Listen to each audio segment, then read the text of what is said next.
मैनपुरी में एक सप्ताह के अंदर हो चुकी हैं 12 लोगों की हत्याएं। नव दंपत्ति जोड़े सहित 5 लोगों की शुक्रवार रात को बक्के से काटकर निर्मम हत्या करने के बाद आरोपी ने खुद को गोली मारकर उतारा मौत के घाट। मैनपुरी जनपद के थाना किसनी क्षेत्र के ग्राम अरसारा गोकुलपुर में उस समय चीख पुकार मच गई जब परिवार के ही बड़े बेटे ने नव दंपत्ति सहित 5 लोगों को बक्के से काटकर मौत के घाट उतार दिया और खुद को भी गोली मारकर आत्महत्या कर ली। आपको बता दें 22/6/2023 को हत्यारोपी शिवबीर पुत्र सुभाष चंद्र यादव के छोटे भाई सोनू यादव की बारात इटावा जनपद के थाना चौबिया क्षेत्र के ग्राम गंगापुर में गई हुई थी, जिसके बाद विदाई होने पर देर रात्रि घर में खुशी के माहौल के साथ डीजे बज रहा था और रात्रि करीब 2 बजे तक डीजे बजा। उसके बाद हत्यारोपी शिवबीर सिंह ने सभी लोगों को कोल्ड ड्रिंक में नशीली दवाई पिला दी, जिससे सभी लोग सो गए और हत्यारोपी ने घटना को अंजाम देते हुए पहले नव दंपत्ति को छत पर जाकर बक्के से काट दिया और छोटे भाई की पत्नी के ऊपर बक्के से कई बार प्रहार कर मौत के घाट उतार दिया। जिसके बाद हत्यारोपी ने अपने भाई भुल्लन उम्र 20 वर्ष, बहनोई सौरभ उम्र करीब 26 वर्ष, दोस्त दीपक उम्र 20 वर्ष, भाई सोनू उम्र 22 वर्ष, सोनू की पत्नी सोनी उम्र 20 वर्ष सहित 5 लोगों को मौत के घाट उतार दिया और अन्य 3 लोग घायल हैं, जिसमें से 1 लोग गंभीर घायल है और हत्यारोपी ने खुद की भी गोली मारकर आत्महत्या कर ली। लेकिन अभी तक घटना का पता नहीं चल सका है कि आखिर हत्यारोपी ने इस घटना को अंजाम क्यों दिया और खुद को क्यों गोली मारी। घटना की गुत्थी अभी तक अनसुलझी है। घटना की सूचना पर पहुंचे ADG Agra Rajiv Krishna, IG Agra Deepak Kumar, Mainpuri police अधीक्षक विनोद कुमार में पुलिस बल के साथ घटना स्थल पर पहुंची और घटना का जायजा लिया। आपको बता दें जनपद मैनपुरी में एक सप्ताह के अंदर 12 लोगों की हत्याएं हो चुकी हैं और यह सब घटनाएं परिवार से जुड़ी हुई हैं, जिसमें परिवार के ही लोगों ने घटना को अंजाम दिया है।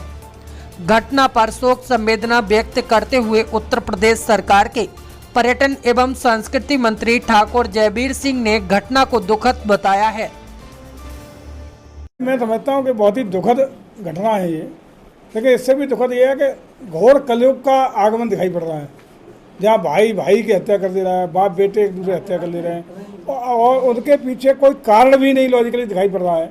ऐसी नृशंस हत्याएं लगातार जो परिवार के बीच में, बाप बेटे के बीच में, अन्य परिवारजनों के बीच में जो हो रही हैं, ये घोर निंदनीय भी है और बड़ा चिंताजनक भी है सामाजिक दृष्टिकोण से, और जिले के लिए दुखद भी है, प्रदेश के लिए दुखद है कि इस तरह की घटनाओं के होना और लगातार होना। लेकिन ये भी सही है कि इस तरह की घटनाओं को प्रशासन के द्वारा रोका जाना भी संभव नहीं है, क्योंकि अब परिवार ही रात में सो रहा है, परिवार ही एक दूसरे हत्या कर दे रहा है, जिसका कोई पहले से संभावना भी नहीं की जा सकती है।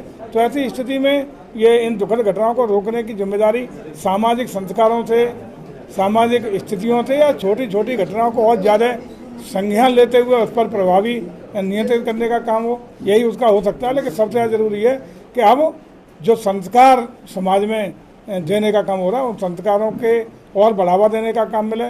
जो संपत्तियों के प्रति आकर्षण, पैसे के प्रति आकर्षण की बजाय चरित्र को, नैतिकता को यदि बल मिले तो इस तरह की घटनाओं को रोकने का काम हो सकता है।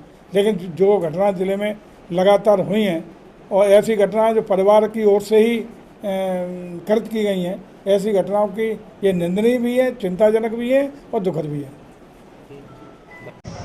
आज ये थाना किशनी पड़ता है जनपद मैनपुरी में। इसमें गोकुलपुर गांव है, यहाँ पर एक परिवार रहता है। इसमें जो शिवबीर यादव है, इसने आज प्रातः करीब 4:30-5 बजे अपने ही परिवार के अपने 2 सगे भाइयों को, अपने बहनोई को और परिवार के ही एक भाभी हैं जिनकी कल शादी हुई है, एक भाई की कल शादी हुई है, तो भाभी और भाई को और एक और इनके मित्र यहाँ पर आए हुए थे, इनको सवेरे 4:30-5 बजे एक फरसे से प्रहार किया, जिसमें उनकी मृत्यु हुई। और उसके बाद घर के बाहर आकर के स्वयं एक अवैध तमंचे से अपने खुद फायर करके सुसाइड किया है। जो अभी तक की जानकारी में पारिवारिक जन बता रहे हैं उसमें उन्होंने एक घटनाक्रम बताया है। इसके विभिन्न पहलुओं की अभी जांच की जा रही है। इसमें तफ्तीश जो है बहुत ही प्रारंभिक स्टेज पर है। अभी घटना के कारणों के विषय में और घटना क्यों हुई इस विषय में भी अभी जांच जारी है। अभी कुछ भी कहना बहुत ही प्रीमेच्योर है। दुखद घटना है। बॉडीज़ जो हैं वो पोस्टमार्टम के लिए भेज दी गई हैं। 2 लोग, इसकी अपनी पत्नी और एक और महिला जो इनकी है वो घायल हैं, जो इसी फरसे से उन्होंने चोट पहुंचा के घायल किया है। पत्नी की स्थिति गंभीर बताई जा रही है। उसको पहले सैफई भेजा गया था, उसको भी हॉस्पिटल आगरा के लिए रेफ़र किया गया है। यहाँ पर सभी अधिकारी यहाँ पर आए हैं और जो आगे की कार्रवाई है वो की जा रही है। हत्या की वजह अभी हत्या की वजह के बारे में कुछ भी स्पष्ट कहना बहुत ही प्रीमेच्योर होगा।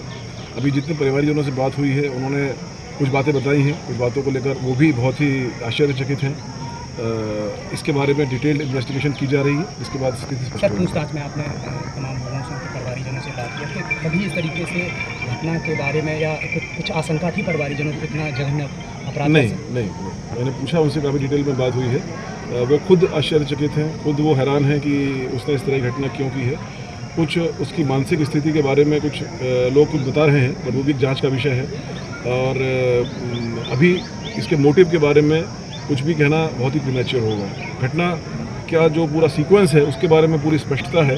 जो परिवारजन जिन्होंने देखा है, खुद अपनी आंखों से देखा है, जिनके पिताजी ने वृद्ध पिता है और माता हैं, तो उन्होंने खुद देखा है, उन्होंने खुद बताया। तो घटना के सीक्वेंस के बारे में कोई संदेह नहीं है, लेकिन मोटिव के बारे में और बाकी चीज़ों के बारे में अभी हम लोग जांच कर रहे हैं। जैसे कि मैंने आपको बताया कि परसों ही शादी हुई थी इनके छोटे भाई की। जो मृतक है और जो मारने वाला एक ही, मतलब जिसने सुसाइड किया और जो मारने वाला शिववीर है, उनके छोटे भाई की शादी हुई थी और बहू कल ही घर पे आई थी।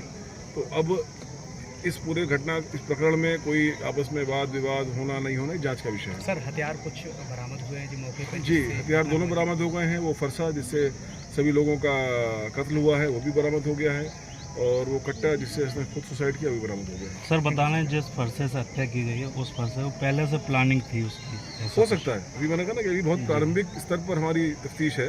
अब प्लानिंग थी, मानसिक स्थिति क्या थी, कोई इमीडिएट प्रोवोकेशन था, नहीं था, ये सारे जांच के बिंदु हैं।